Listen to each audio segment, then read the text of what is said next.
mofinaina isan'andro atolotry ny mpitandrina rakotina valina maoly.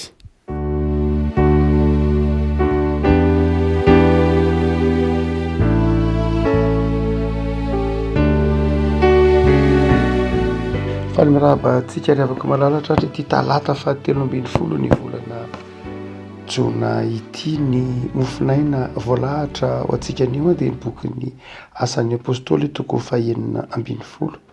Asan'ny apôstôly toko fahaenina ambin'ny folo, andiny fahadimy amby roapolo ka hatramin'ny fahaefatra amby telopolo. Asan'ny apôstôly toko fahaenina ambin'ny folo, andiny fahadimy amby roapolo ka hatramin'ny fahaefatra amby telopolo. Fakitsika amin'ny anaran'i Jesosy. Ary noho ny namaton'alina dia nivavaka sy niditra fidelana an'Andriamanitra Paoly sy Silasy.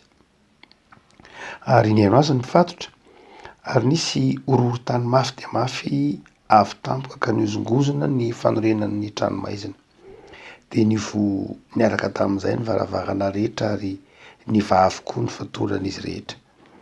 Dia nahatsiaro ny mpiandry tranomaizina ka nahita ny varavaran'ny tranomaizina ny vo, dia nanantsoaka ny sabany izy ka saika hamono tena satria nataony fa efa nandositra ny mpifatotra.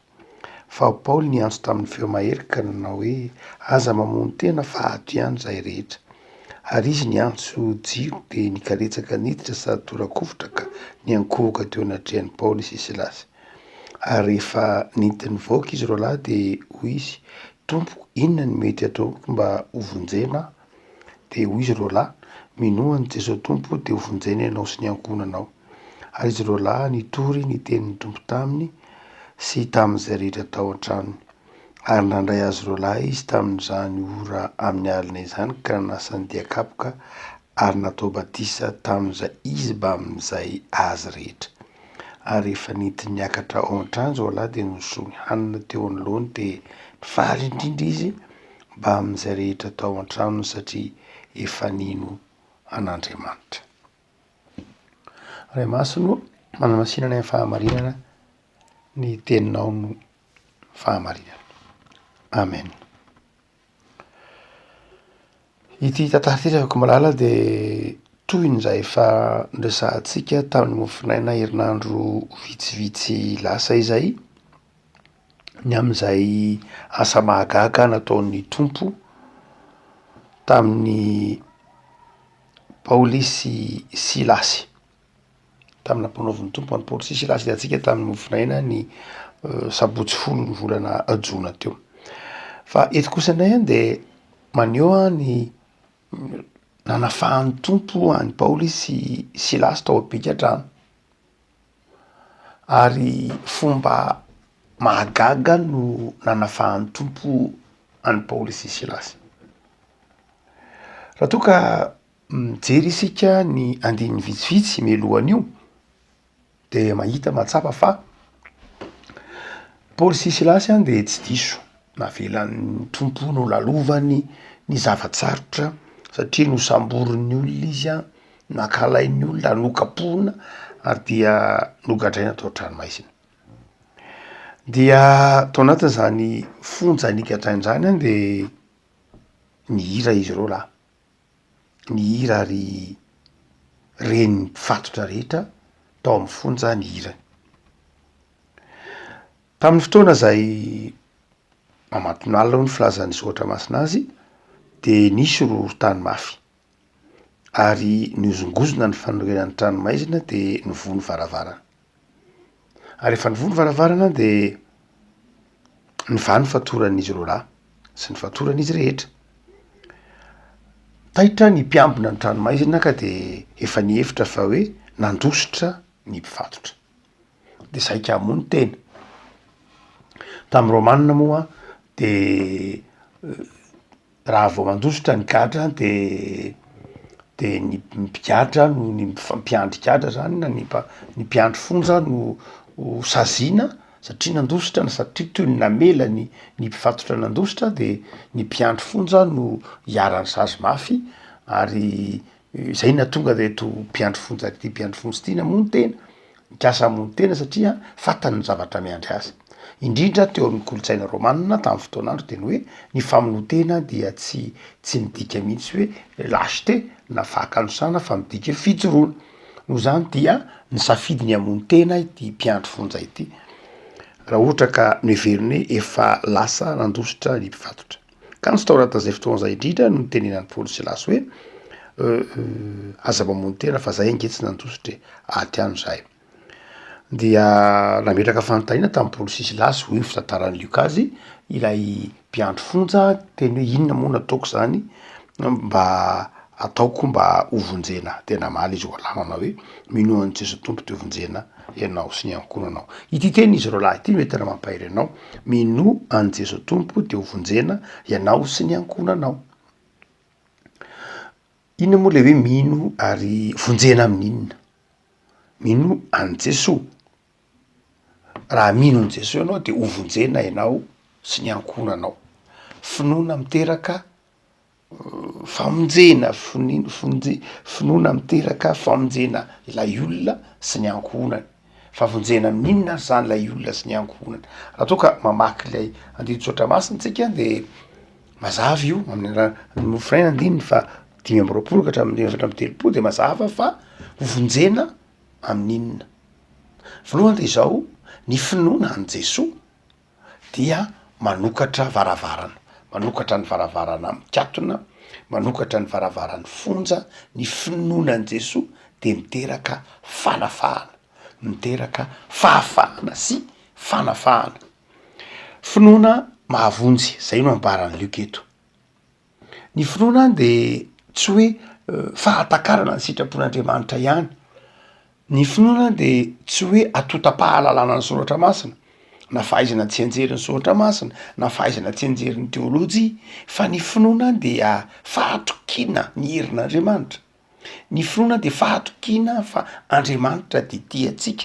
Ny finoana de fahatokina fa ilay Jesosy maty teo amin'ny hazo fijaliana ary nydresan'ny fahafatesana iny de momba antsika, mitahy antsika, miantra antsika, miaro antsika, maniraka antsika, manafiry antsika.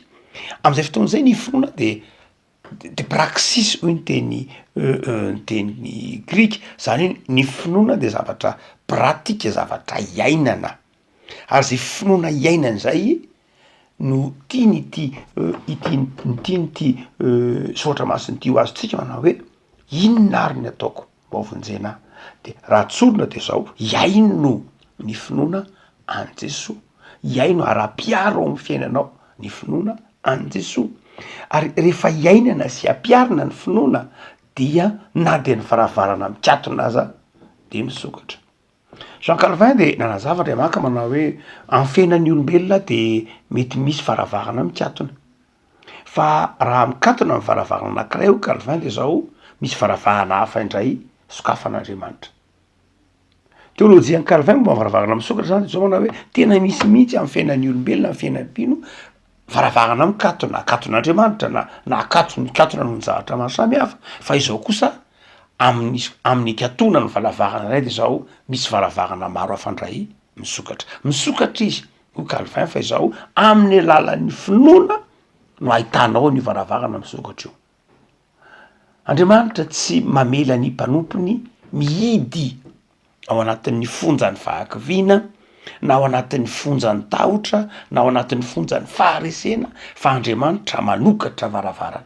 Ary zay natonga Paoly Silasy eto nijoro vavolombelona hoe iaino ny finoana de minoanao an'i Jesosy tompo de manokatra varavarana ho anao izy. Zay le dikany teny aza mamony tena, tsy fahafatesana zany ny fiafaran'ny fiainan'ny olona, fa fiainana.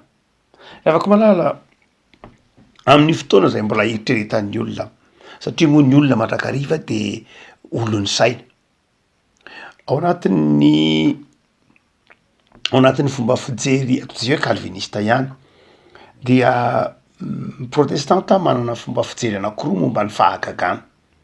Dia karazana ireo protestanta zay mieritreritra fa hoe efa tsy misy tsony fahagagala fainatra anatiny hoe miteny hoe tsy misy tsony le fahagagana tahaka ny tamin'ny andro taloha be tahaka ny ohatra hoe nampitsara ny tompony tafidrivitra lay fahagagana tahak'izay mety nitranga hoe tamin'ny ny tanan-dranomasina mena sy ny tahaka zany dia misy fiangonana protestante zay atao hoe cessationiste ntsony hoe église protestante cessationiste de ny hoe zay mino fa efa tsy fotoana n'le fahagagana tahaky ny tao amin'ny fiangonana velohan'ny tsony zao fa efa mivoatra misy ny fahagagana ataon'Andriamanitra fa tsy am'reny endrika reny itsony efa tsy am'reny endrika itsony fa reny karazana fahagagana reny dia nilaina tamin'ny fanorenana ny fiangonana zay le hoe cessationiste hoe efa nitsahatra fa i Calvin de ao anatin'izay ny église réformée maro de ao anatin'io hoe tsy miandry fahagagana be tahaka an'izay nitranga tamin'ny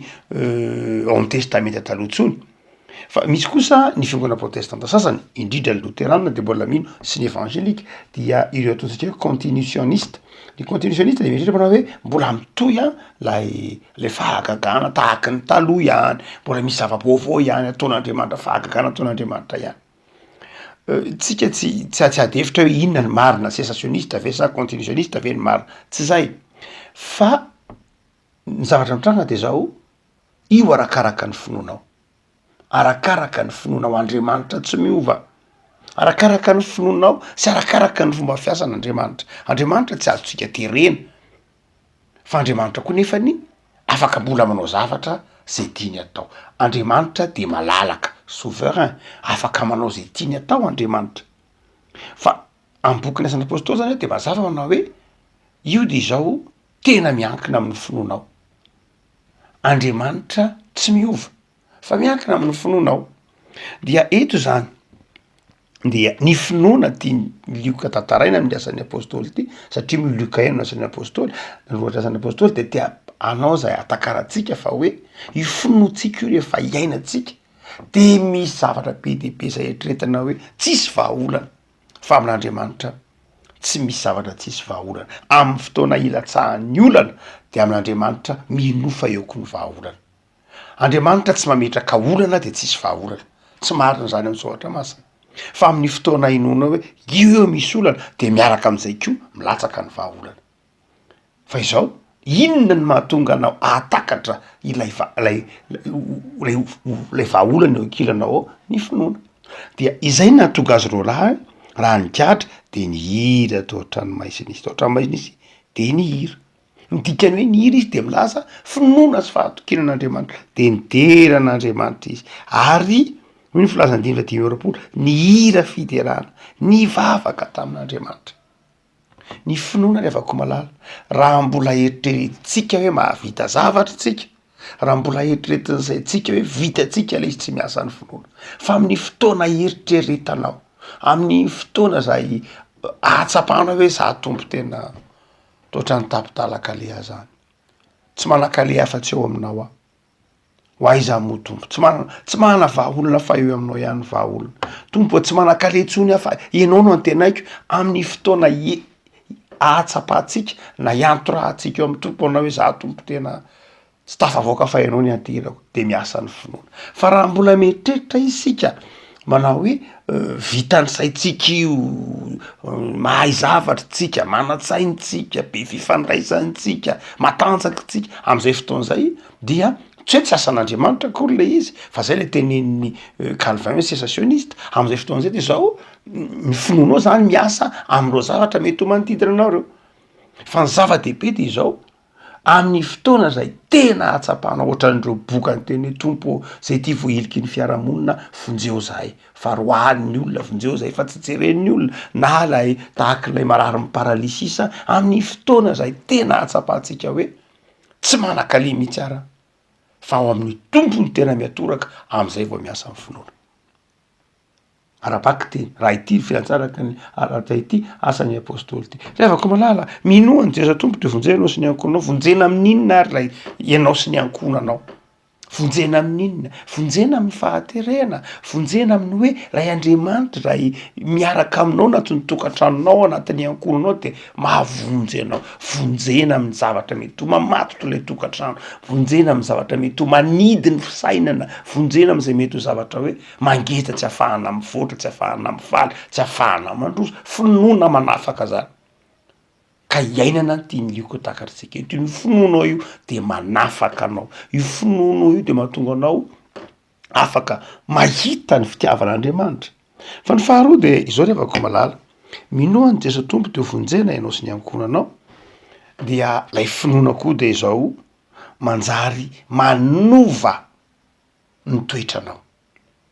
Lay lehilahy mpiandry fonjy eto a de lehilahy azo alevo sara an-tsaina zany hoe mahavita mamono ny tenany.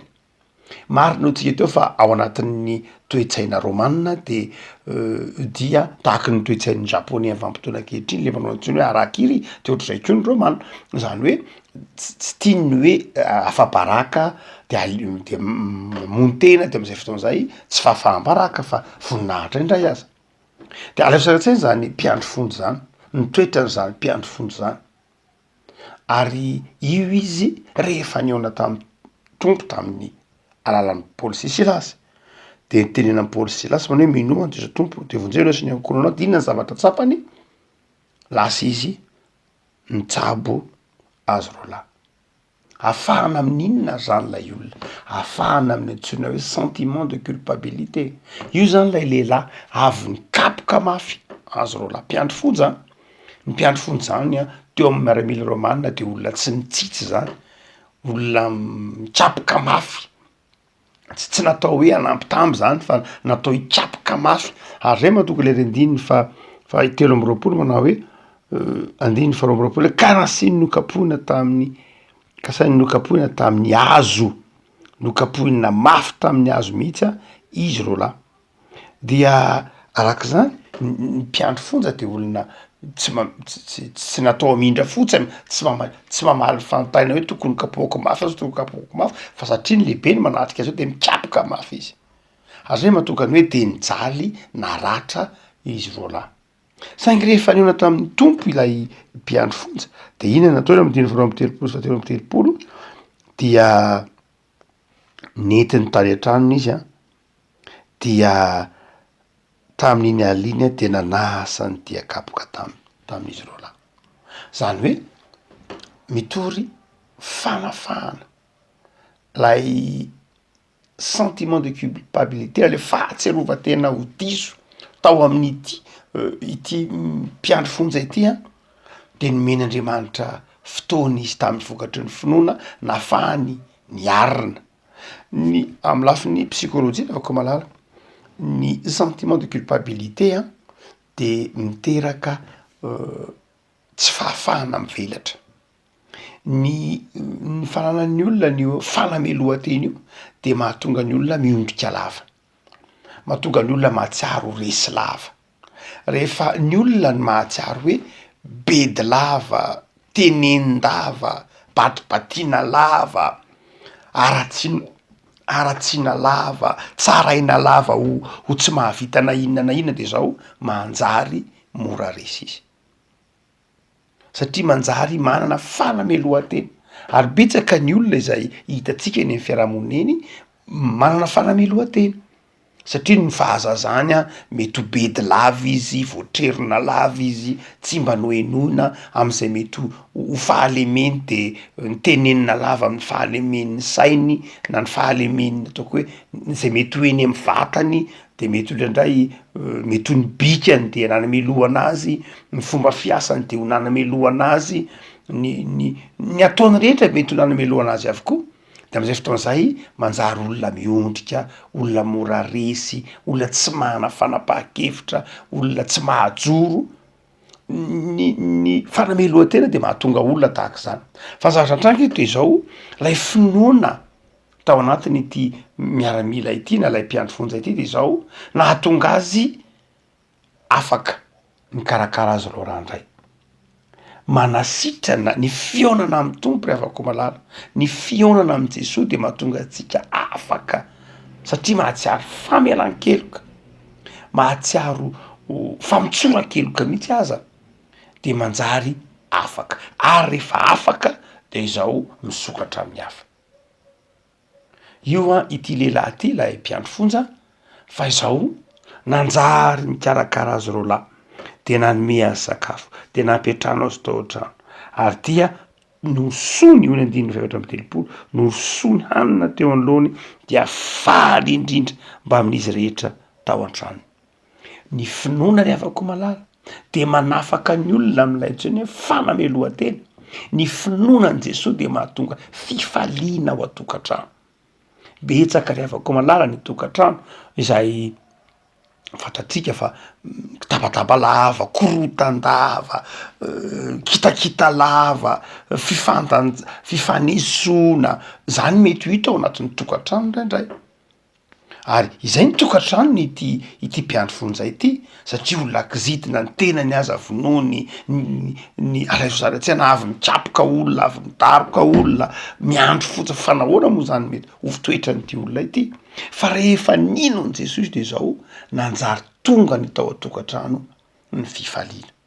Zay le teneniny mahatonga ny Luc eto amin'ny hoe ny finoana an' Jesosy de zao finoana praxis, finoana iainana, finoana ampiarina ka izao manjary fifaliana lay finoana, manjary fizarana lay finoana, manjary tonga manenina amin'ny zavatra tsy nentina atao de manjary entinao am' Jesosy iny de tonga fiovam-piainana ary fiovam-piainana manjary misokatra koa aza amin'ny hafa.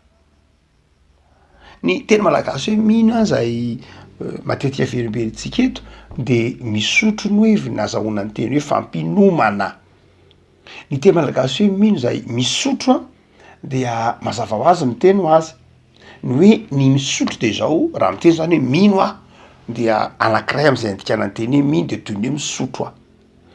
Zany hoe ny finoana raha mino an' Jesosy ianao raha de toy ny hoe misotro. Inona no hevitro zany? Zany hoe manjary iainanao, manjary mamelona anao, manjary tonga aina sy tonga fiainana lay finoana. Afako mino an' Jesosy tompo teo vonjena ianao sy ny ankohonanao. Fantatro Paoly sy Silasy ny olana raha tokantranon'ity lehilahy ty mpiandro fonja ity. Fantatro Paoly sy Silasy amin'ny mampanompon'Andriamanitra azy ny zavatra iainany ao anatin'ny tokantrano io, ny zavatra miandry azy ao anatin'ny tokantrano io. Fantany ny olana atrehiny amin'ny fifandraisany amin'ny ankohonany. Fantatro Paoly sy Silasy fa ny olana fotsiny ty lehilahy ty de ny tokantrano, ny olana na tokantrano. De zay natonga azy hoe tsy ianao no ihany vonjena fa ny ankohonanao koa. De manjary inona ny enany ao anatin'ny tokantrano? Manjary nisy fitiavana atao anatin'ilay tokantrano, manjary nisy fifamelana atao anatin'ilay tokantrano. Zay ny dikan'io natao batisa izy rehetra. Nanjary tonga tao am' Jesosy avokoa, tsy ilay lehilahy ihany fa ny mba amin'ny azy rehetra. Ny zanany zany io, ny mpanompony zany io, ny vadiny zany io, tonga natao batisa zany hoe tonga mpanompon'Andriamanitra. Afaka malala ianao mahafantatra zay iainanao anatin'ny tokantranonao, isika mahafantatra zay iainantsika ao anatin'ny tokantranontsika io. Isika mahafantatra zay zavatra mety ho mahatery antsika, zay zavatra mety ho manidy antsika ary mahatonga antsika tsy afaka mivoatra, tsy afaka miezaka. De zao rehefa malala ambaran'ny Luc eto ny finoana an' Jesosy, ny finoana iainana, ny finoana ampiarina no manafaka antsika. Ka ao anatin'ny tokantrano ao de manjary tsy misy fifanamelohana intsony, tsy misy fifampitsarana intsony, tsy misy hoe ianona ny diso na ianona ny marina. Finoana manjary mahatonga ny tsirairay hivelatra, hanam-pifaliana amin'ny fiainana isan'andro. Afaka malala alahelo ara mitoera amin'ny finoana ary matoky ny tompo sy ny fitiavana ianao fa Andriamanitra tianao izy ary zay no antony nanomezany zanany ho atsika ananantsika fiainana fifaliana ao amin'ny mandrakariva. Minoan' Jesosy tompo teo vonjena ianao sy ny ankohonanao. Ivavakisika tompo am'soranao zay fa ataonao takatray ny teninao ny soratra ao masina. Ny finoananao zay finoana manafaka, finoana mampahery, finoana mandresy ny tahotra, finoana miteraka fihavanana, fifamelana, fifandraisana vaovao. Ny finoananao dia fitaovana nampitoerinao ty anatinay amin'ny alalan'ny fanahinao masina ahatakaranay ny fahasoavanao. Tompo am'izao herinandro nanafahanandro vitsivitsy tso sahady de ataovy miorona ny finoanay, ataovy mamakivaky ity herinandro ty amin'ny finoana zahay, ary finoana mandresy ny fisarahana, mandresy ny fifampitsarana, finoana mandresy ny tebiteby sy ny fanamelohan-tena, satria finoana zahay nateraky ny finoana, nateraky ny fandraisana anao Jesoa to amin'ny hazo fijaliana. Tompo de vavaka zahay me fahasalamana sy heri-tanjaka, fandio ireo marary sy trano, tsy ireo manana olana tokantrano any Ampahirezo, mpianatra ao anatin'ny fanadinana, mifahazavantsaina, mivavaky zay Tompo, ataovy miankina aminao isan'andro ny fiainanay, de rakofo ny fahasoavanao, ny asanay, ny fikasanay. De jereo ny tanindrazanay Tompo, Ampahirezo ny vahoaka malagasy, ataovy mahatoky anao, ataovy miorona amin'ny finoananao, misa tokantrano, misa ambatan'olona. De metraka ny fiainana mandrakariva mba fitainao zay Jesoa. Amen.